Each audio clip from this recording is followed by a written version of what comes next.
서로 한번 축복하십니다. 주의 이름으로 사랑합니다. 우리 MTC라고 하는 것은 약자로 M은 아시는 것처럼 미션입니다. 미션. 그 다음에 T라고 하는 것은 트레이닝. C는 코스. 그래서 이제 M이 미션이라고 하는 뜻은 무슨 뜻이죠? 네, 선교라고 하는 뜻이고요. T는 트레이닝이라고 하는 게 뭐예요? 네, 알면서도 대답 안 하는 것 제가 다 합니다. 훈련이라고 하는 뜻이고, 그 다음에 C, 코스라고 하는 것은 코스, 말 그대로 코스라고 하는 뜻입니다. 그러니까 약자로 쓰고 있는 이 MTC라고 하는 것은 선교 훈련 과정입니다. 그래서 이것을 이제 약자로 줄여서 MTC라고 그렇게 합니다. 한번 해보실까요? 미션, 트레이닝, 코스. 여러분, 이 선교라고 하는 이 과정에 왜 훈련이라고 하는 단어가 붙었을까? 왜냐하면 이 훈련이라고 하는 것은 모르는 것을 아는 것이 훈련이라기보다는 알고 있는 것을 내 몸에 익숙하게 하는 게 훈련입니다. 그런데 이 훈련이라고 하는 것은 한두 번 해가지고는 몸에 배이지를 않습니다. 그러니까 이 내 몸이 자연스럽게 반응할 때까지 이것을 반복하는 게 훈련이에요. 그러니까 선교라고 하는 것도 마찬가지입니다. 우리가 들어서 알고 있는 이론적인 그 내용, 그것이 자연스럽게 선교로 표출이 되고 선교로 이어지면 훈련 받을 필요가 없습니다. 그런데 이 선교라고 하는 이 과정이 내 몸에 배어서 자연스럽게 흘러나오기 위해서는 이 과정이 필요합니다. 그래서 훈련이 필요한 거예요. 우리 몸이라고 하는 것은 참 묘합니다. 몸은요, 이게요, 움직이기 시작하면 계속 움직이고 싶지만은 움직이지 않고 가만히 있으면 계속 가만히 있고 싶은 거예요. 그래서 우리 몸은 계속해서 몸도 그러고 마음도 그러고 우리의 정신세계도 그러고 뭔가 이 트레이닝, 이 훈련이 필요합니다. 그래서 이제 이것을 약자로 줄여서 우리가 MTC라고 하는 말로 지금 훈련을 하고 있는데, 이제 금년이 몇 기냐면 우리 17기생들이 함께 모여서 훈련을 하게 됩니다. 이 선교라고 하는 말을 쓸 때 첫째로 이 선교의 가장 중요한 첫 번째 계명은 바로 교회의 목적과 교회의 존재 이유입니다. 한번 해보실까요? 선교는 교회의 존재 이유다. 왜 하나님이 이 땅에 교회를 세우셨을까? 무엇 때문에 교회를 세우셨느냐면 무엇을 위해서? 선교를 위해서. 답이 이렇게 나와야 정상입니다. 우리가 교회를 왜 세우셨을까? 예배드리기 위해서. 맞습니다. 왜 교회를 세우셨을까? 하나님 앞에 나오기 위해서. 왜 교회를 세우셨을까? 여기 와서 우리가 구원받기 위해서. 다 맞는 말입니다. 그런데 그 모든 것을 통해서 하나님이 딱 한마디로 말씀하시는 내용은 왜 교회를 세우셨는가? 교회의 목적과 교회의 존재 이유는 바로 뭐예요? 선교입니다. 그래서 레슬리 루비긴이라고 하는 사람은 그렇게까지 이야기합니다. 만약에 교회가 선교적인 방향으로 나가지 않는다면 그 교회는 더 이상 교회가 아니다. 굉장히 과격하게 그렇게 이야기를 합니다. 그런데 이 교회도 두 가지의 교회가 있습니다. 찰스 벤 호겐이라고 하는 사람이 이 교회를 두 가지로 이야기합니다. 첫째로 모이는 교회가 있고, 그 다음에 언제가 소개해 드린 것처럼 흩어지는 교회가 있습니다. 해보실까요? 모이는 교회, 흩어지는 교회. 이게 교회 두 가지의 큰 하나의 교회가 가지고 있는 성격입니다. 이 모이는 교회라고 하는 것은 바로 지금 우리가 지금 모여 있는 겁니다. 모여서 마리아가 찬양했죠. 모여서 우리가 훈련을 받죠. 모여서 하나님 앞에 예배를 드리죠. 이게 모이는 교회입니다. 우리가 모여서 뭘 하는가? 모여서 우리는 하나님의 은혜를 받습니다. 여러분, 은혜 받으면 이 속에 인생의 모든 답이 이 속에 있습니다. 여러분, 질병에 대한 문제 무엇으로 해결할까? 은혜 받으면 질병 문제도 해결 안 받습니다. 자녀라고 하는 그 문제 어떻게 해결할까? 은혜 받으면 해결이 됩니다. 그러니까 은혜를 통해서 모든 것들을 하나님이 해결을 하십니다. 그러니까 모일 때마다 하나님이 무엇을 주시는가? 은혜 주세요. 그래서 여러분, 모이는 교회 모일 때마다 어쨌든 오셔서 은혜 받고 가세요. 아멘입니다. 어쨌든 아버지 집에 오셔서 은혜 받고 가세요. 대표 기도를 통해서 은혜 받으시고 찬양을 통해서 은혜 받으시고 그냥 와서 탁 엎드려서 아버지 기도하면서 은혜 받으시고, 그러니까 아버지 집에 오는 이유는 딱 하나입니다. 은혜 받기 위해서 오는 거예요. 어떤 일이 있어도 여기 와서 열받지 마세요. 아시겠죠? 열은 다른 사람에게, 다른 사람이 아니라 세상으로 다 품어내시고, 그리고 우리가 모이는 교회에서 예배와 교제와 여러 가지 많은 과정을 통해서 하나님이 무엇을 주시는가? 은혜를 주세요. 그러니까 이 모이는 교회에서는 뭐냐면 우리가 받는 거예요. 그러니까 아버지 집에 와서 우리가 영적으로도 받고 육적으로도 받고 가정적으로도 받고 기업으로도 받고 하나님의 은혜도 받고, 그래서 모이는 교회의 특징은 내가 받는 거예요. 테이크하는 거예요. 그 다음에 두 번째 특징이 있습니다. 흩어지는 교회입니다. 그러니까 모여서 우리가 받은 다음에 받은 것을 가지고 어떻게 하는가? 흩어지는 거예요. 흩어져서 어디로 가는가? 첫째로 우리가 예배 마치고 어디로 가요? 가정으로 가죠. 그리고 또 어디로 가요? 세상으로 갑니다. 그러니까 우리가 모이는 교회를 통해서 우리가 하나님의 은혜를 받고, 그 다음에 예배를 마치고 모임이 끝난 다음에 우리는 그 교회의 모습을 가지고 그대로 흩어지는 거예요. 그러면 여기에서만 교회가 아니라 가정에서도 여러분들이 교회입니다. 가정에서도 여러분 한 분 한 분의 성광교회 교인으로 그 가정의 한 구성원을 형성하고 있는 거예요. 그래서 이 두 가지가 교회가 가지고 있는 아주 중요한 특성인데, 이 모이는 교회를 우리가 물리적으로 설명을 하자면 구심력입니다. 그리고 이 흩어지는 교회를 물리적으로 설명한다면 원심력입니다. 여러분 힘에는 이 두 가지 요소가 있잖아요. 구심력과 원심력. 이 구심력이라고 하는 것은 자꾸 이 중심축으로 끌어당기는 걸, 그걸 구심력이라고 그래요. 이게 뭘 가지고 많이 돌리잖아요. 돌리면 그것이 안으로 자꾸 끌어당기는 힘, 그것을 구심운동 또는 구심력이라 그렇게 이야기하고, 또 하나 이것이 안으로만 끌어당기는 힘이 있는 것이 아니라 이게 자꾸 밖으로 팍 나가려고 하는, 그것을 원심력이라고 그래요. 그 두 가지 힘이 작용을 하는 거예요. 근데 그 중에 어느 한 가지만 가지고 있어서는 안 되는 거예요. 우리가 모이는 교회라고 하는 특징을 통해서 은혜 받고 막 받는 곳으로만 끝나면 안 됩니다. 그 받은 은혜를 이 흩어지는 교회를 통해서 자꾸 흘러가야 돼요. 여러분, 흘러가야 축복입니다. 저는 이 재단 여러분과 함께 사역하면서 그렇게 기도합니다. 하나님, 이 재단에 그 어떤 것이라 할지라도 우리는 쌓아놓지 않게 하여 주옵소서. 여러분, 물질도 쌓아놓으면 그 물질이 사실은 큰 나라의 문제를 일으킬 수 있는 독이 됩니다. 그래서 물질도 자꾸 흩어져야 돼요. 이럴 때는 참 아멘을 잘 안 하시더라고요.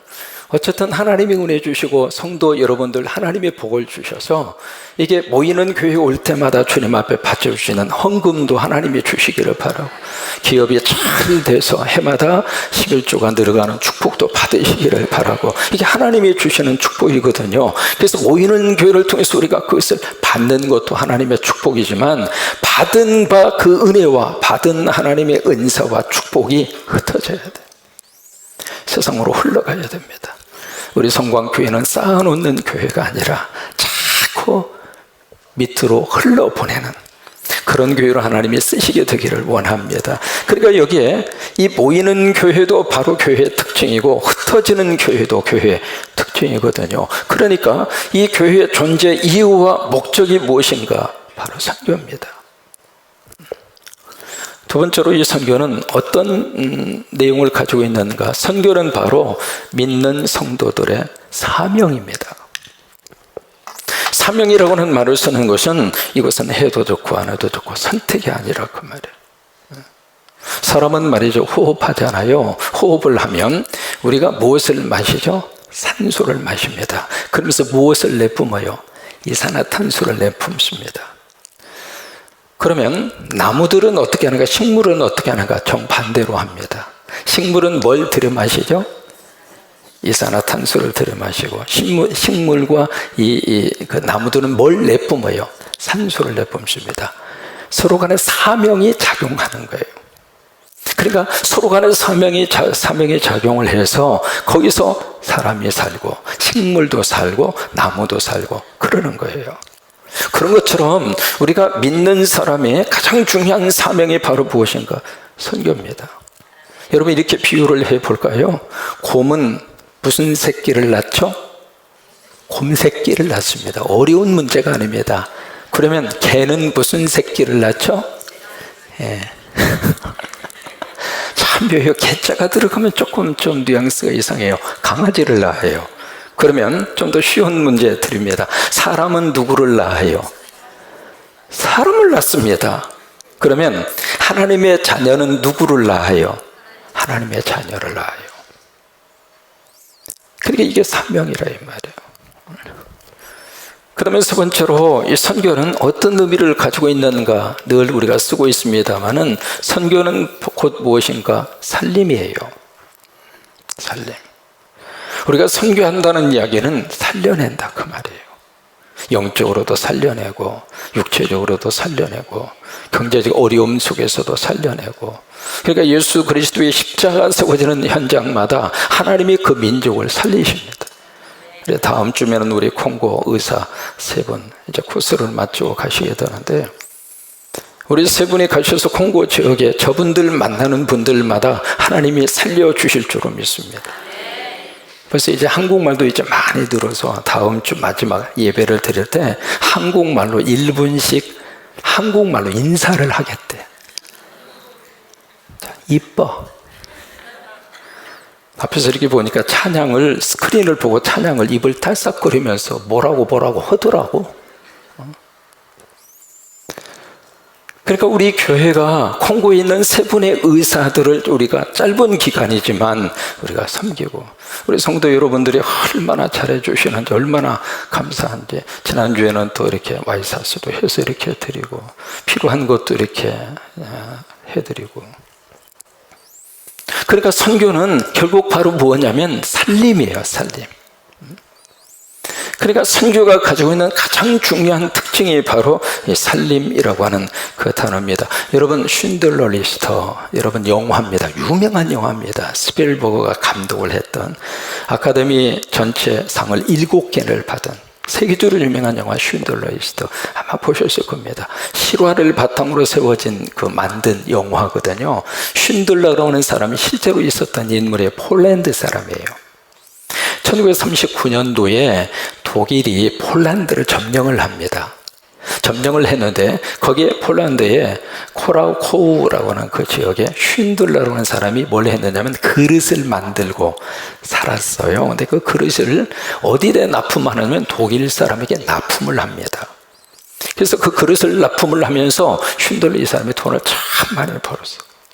많이 벌었는데 이 사람이 무슨 생각을 하느냐면 그 폴란드에 살고 있는 유태인들을 독일 사람들이 잡아다가 전부 다 헬스실로 보내는 거예요. 그 모습을 보면서 쉰들러의 마음속에 무슨 생각이 들었냐면 어떻게 하면 저 친구들을 살릴 수 있을까, 그 마음이 드는 거예요. 근데 원래 쉰들러라고 하는 사람이 원래부터 그런 착한 사람이 아니었거든요. 여자 좋아하고 돈 좋아하고 그런 사람이었는데 성령님이 그에게 그 마음을 주신 거예요. 여러분 누군가가 이렇게 전도하고 복음 전해서 그분을 살려야지, 그 마음은 성령님이 주시는 마음이에요.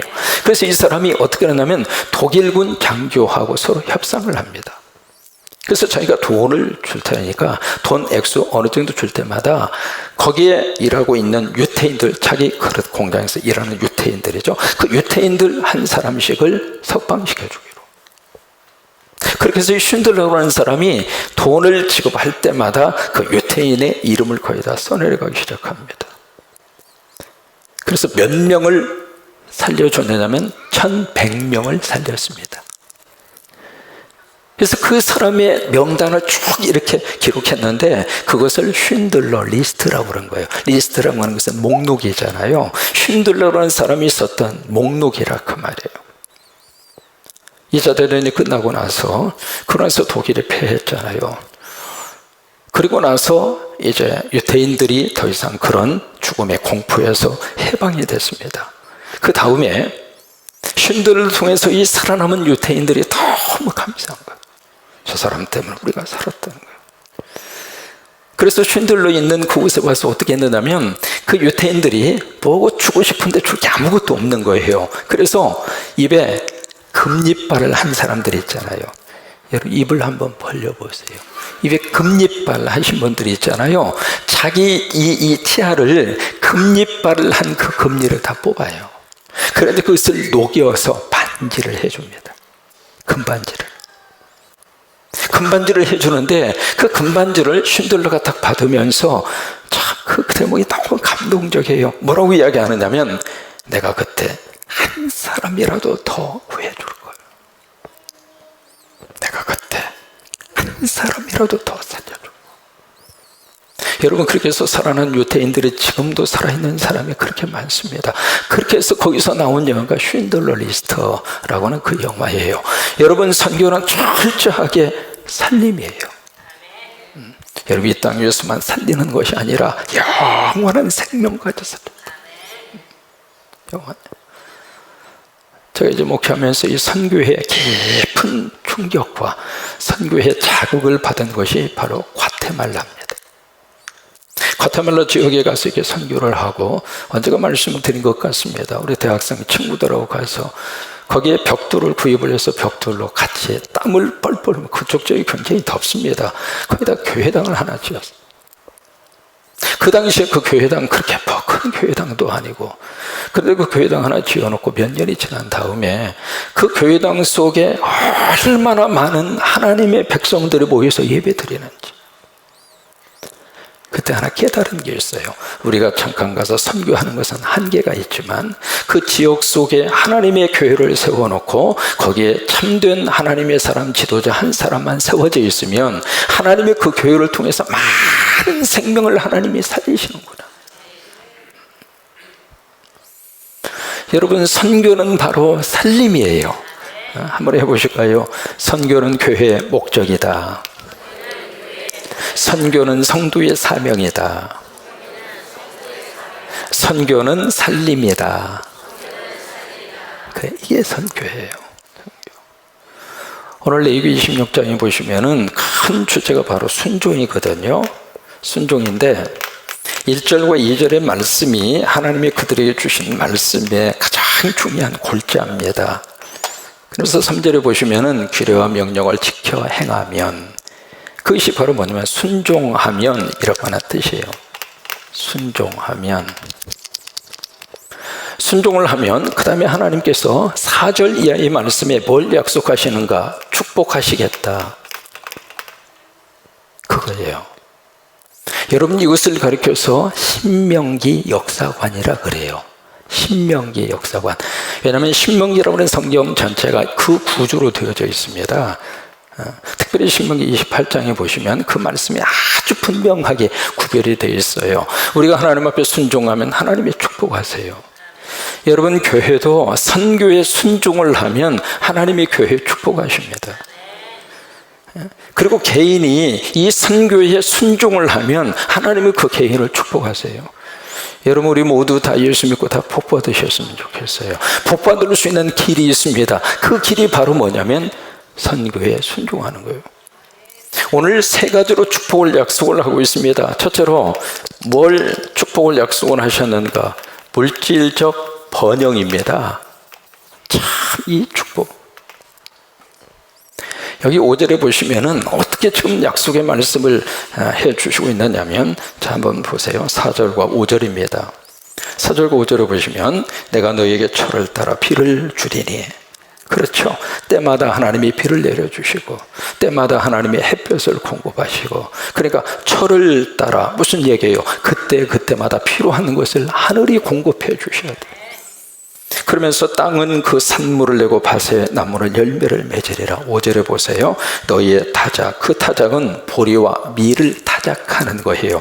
그때 보리와 밀을 언제 타작하느냐면 3월 달에 타작해요.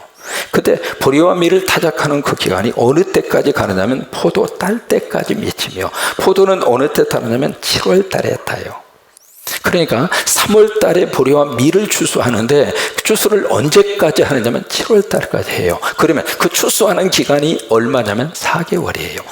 얼마나 풍작이 됐으면 4개월 동안 추수하겠어요.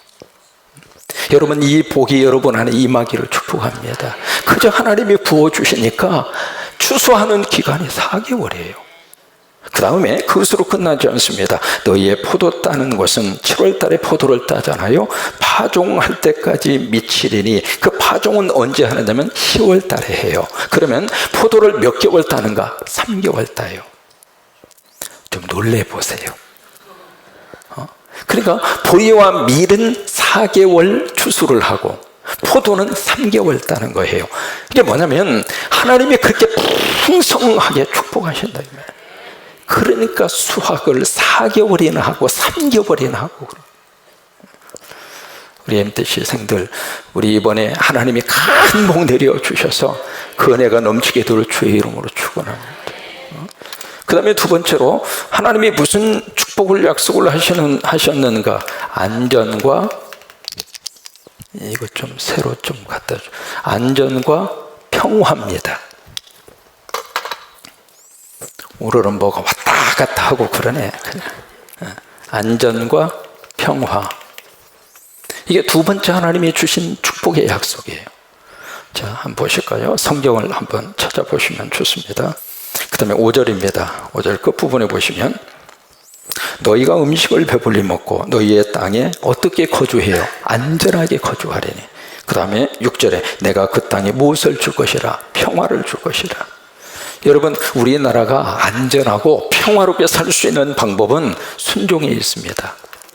특히 어디에 순종할 때 하나님이 안전과 평화를 보장하는가? 하나님이 기뻐하는 선교에 순종할 때. 그래서 우리 민족이 그렇게 열심히 가서 선교하는 거예요. 그냥 아프리카 오지에 가도 우리 한국 선교사님들, 와, 어떻게 그런 환경에 가서 사나 싶을 정도로. 근데 우리 한국 사람들은 어디 갖다 내놓아도 적응력이 뛰어납니다. 얼굴 색깔부터 뇌리끼리 해가지고 어디를 가든지 우리 한국 사람들은 적응력이 그렇게 뛰어난데, 그 중에 가장 적응력 뛰어난 것 중 하나가 모든 음식에 대해서 써서 못 먹어요. 없어서 못 먹어. 그게 우리 선교할 수 있도록 하나님이 식성도 주셨고 언어 능력도 주셨고, 또 하나 비유가 얼마나 좋은지. 그리고 한국 사람들은 가면 전부 다 윗대가리하고 놉니다. 그 나라의 지도자들하고 노는 거예요. 그러니까 그렇게 하나님께서 역사하신 그 이유가 바로 지금 그분들의 헌신과 수고가 이 땅의 안전과 평화를 하나님이 보장해 주시는 거예요. 세 번째로 하나님이 어떤 축복을 약속을 하셨는가? 바로 하나님의 임재입니다. 하나님의 임재. 자, 보세요. 11절입니다. 내가 내 성막을 너희 중에 세우리니. 그러니까 성막을 너희 중에 세운다. 그 이야기는 뭐냐면 하나님이 거하는 거처를 내가 거기다가 세우겠다 이 말이에요. 내 마음이 너희를 싫어하지 아니할 것이며, 12절 나는 너희 중에 행하여 너희의 뭐가 되느냐면 하나님이 되고 너희는 누구 백성이 되어? 내 백성이 될 것이라. 하나님의 임재입니다. 그러니까 우리가 특별히 이 선교에 순종을 하면 하나님이 세 가지의 축복을 약속을 하셨어요. 첫째가 물질적인 번영, 두 번째가 안전과 평화, 세 번째가 하나님의 임재입니다. 한번 해보실까요? 물질적인 번영, 안전과 평화, 하나님의 임재. 그래요. 이 세 가지의 것을 하나님이 약속하셨어요. 우리 MTC 훈련 하나님이 함께 하시기를 바라고, 이번에는 이론과 실기를 함께 겸해서 하니까 우리 17개생들 멋지게 훈련 잘 받으시기를 바라고, 또 우리 어린 친구들이 함께 참여를 해 주어서 너무 감사하고, 우리 도우미들의 헌신과 수고 다시 한번 감사를 드립니다. 아무튼 선교 정리합니다. 선교는 세 가지의 의미를 가지고 있습니다. 첫째, 선교는 교회의 목적이고 교회의 존재의 이유입니다. 두 번째, 선교는 성도들의 사명입니다. 세 번째, 선교는 살림입니다. 이 선교에 순종할 때 하나님은 무엇을 축복하시는가? 물질적으로 하나님 번영하게 하십니다. 그 다음에 안전과 평화를 하나님이 보장하십니다. 그리고 하나님의 임재에 놀라운 축복이 임할 것입니다. 그 은혜가 넘치기를 주의 이름으로 축원합니다.